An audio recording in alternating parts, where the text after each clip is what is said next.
notre Messie, Jésus-Christ de Nazareth. Amen. Donc un message à vous partager qui concerne le dernier carillon qui est sur le point de sonner, puis minuit arrive. Délivré donc à Handmaid of the Most High le 8 décembre 2019. Donc en fait c'est un message qui lui a été donné en partie depuis donc 2019 et une partie il y a peu de temps, le 8 décembre 2019. Donc il s'agit d'un sérieux avertissement qui doit être lu par tous, entendu par tous, et ceci concerne donc les événements qui viennent et incorpore d'autres messages qu'elle a reçus donc de notre Père Céleste. Alors son fils est prêt, bientôt il montera sur le cheval blanc. Gloire au Père, à son Fils, au Messie, Yahushua Mashiach, Jésus-Christ de Nazareth, et au Consolateur, notre guide, la Roi HaKodesh. À sa majesté soit toute la gloire, et il est digne de louange et d'adoration, et il est le seul vrai Elohim. Amen. Les nombreux avertissements que mes prophètes ont annoncés sont sur le point de se réaliser. Vous devez faire vos derniers préparatifs maintenant. Le temps est si proche, mes chers enfants. Que votre cœur ne soit pas troublé, car je suis avec vous, et mon bouclier vous couvre complètement. Il est maintenant temps de terminer de toute urgence les choses que vous vous sentez poussés à faire. Certains ont entendu, mais n'ont même pas commencé à faire ce qu'on vous appelait à faire. Ceux qui tardent regretteront que, de par leur manque de prévention, certaines choses ne se produisent pas comme elles le devraient. Je ne parle pas seulement de préparation physique, mais surtout de préparation spirituelle, dont vous aurez besoin à l'avenir. Certains n'auront même pas la Bible comme référent. Ma parole sera-t-elle dans vos cœurs ? Devrais-je vous permettre d'expérimenter certaines choses juste pour que vous puissiez mûrir, comme je vous ai appelé à le faire ? Certes, je pourvois aux besoins de ceux qui ont été appelés pour aider à la moisson, mais ceux qui ont été appelés à la moisson peuvent avoir leur chance, puis oui, leurs bénédictions peuvent être transmises à un autre qui est plus fidèle à l'œuvre du royaume. Mon fils m'a prévenu que la moitié ne serait même pas prête à la fin. Demandez-moi, pas à votre voisin, ni à votre proche, ni à votre groupe de fraternel. Demandez-moi, je suis le seul à vous connaître. Connais le vrai vous. Que chacun me cherche seul, de peur que vous ne soyez emportés par la folie du monde et son ambition. Maintenant c'est le moment de m'adorer en esprit et en vérité. Je connais ces choses qui se font en secret. Je sais les choses sur vous que même vous ne connaissez pas. Mes yeux vont et viennent, tout comme votre ennemi. Il est en train de calculer astucieusement les moyens de vous tromper et de vous convaincre de faire ces choses qui me ressemblent, mais qui ne sont pas de moi. C'est lui votre ennemi, pas moi. Pourtant, certains d'entre vous pensent que je ne veux pas que vous vous amusiez, insensés que vous êtes. Ce que beaucoup appellent le plaisir sont les péchés les plus graves. Vous changez vos lois pour vous le permettre. Ma loi ne change pas. Vous tapez dans le dos tandis que quelqu'un d'autre fait un clin d'œil à votre péché. Ou vous vous dites que c'est biologique, que ce n'est pas péché, puisque certainement vous êtes né comme ça. J'ai tout créé à mon image. Mais le péché et la dégradation, l'homme et sa volonté agissent pour changer le temps et les saisons pour son propre plaisir. Il ne me cherche pas. Il ne me demande pas mon avis, bien que je l'ai écrit dans vos cœurs et dans ma parole. Pourtant, vous choisissez de ne pas le voir. Vous choisissez votre propre voie et votre chemin.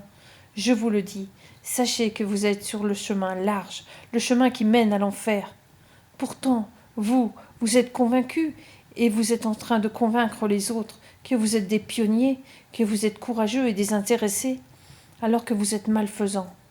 Vous emmenez d'autres âmes avec vous et vous serez tenus responsables devant moi et moi seul. Je suis qui je suis. Matthieu 24, 41. De deux femmes qui moudront à la meule, l'une sera prise et l'autre laissée. Psaume 31, 21. Tu les caches sous l'abri de ta face, loin des intrigues des hommes.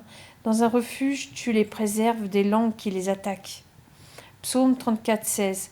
Les yeux de Yahweh l'Éternel sont sur les justes. Psaume 27, 4, 5. Je demande à Yahweh une chose, que je recherche ardemment, habiter toute ma vie dans la maison de Yahweh l'Éternel, pour contempler la magnificence de Yahweh l'Éternel et pour admirer son temple, car il me protégera dans son tabernacle au jour du malheur, il me cachera sous l'abri de sa tente, il m'élèvera sur un rocher. 1 Corinthiens 6, 9, 10. Ne savez-vous pas que les injustes n'hériteront pas le royaume d'Élohim de Dieu? Ne vous y trompez pas, ni les débauchés, ni les idolâtres, ni les adultères, ni les dépravés, ni les homosexuels, ni les voleurs, ni les cupides, ni les ivrognes, ni les insulteurs, ni les accaparateurs n'hériteront du royaume d'Élohim de Dieu. Proverbe 16, 2.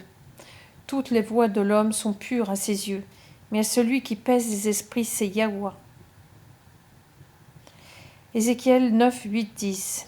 Comme il frappait et que je restais encore, je tombais la face contre terre. Je m'écriais « Ah, Adon, Yahweh, Seigneur éternel, extermineras-tu tout le reste d'Israël en répandant ta fureur sur Jérusalem ?» Et il me répondit « La faute de la maison d'Israël et de Juda est très, très grande. Le pays est rempli de meurtres, la ville est pleine de perversion, car ils disent « Yahweh et l'Éternel a abandonné le pays. L'Éternel ne voit rien. » Moi aussi je serai sans pitié, je n'userai pas de ménagement, je ferai retomber leurs œuvres sur leurs têtes. Depuis la fin mars, début avril 2019, je reçois le même message, à savoir qu'un événement mondial majeur va se produire d'ici l'automne.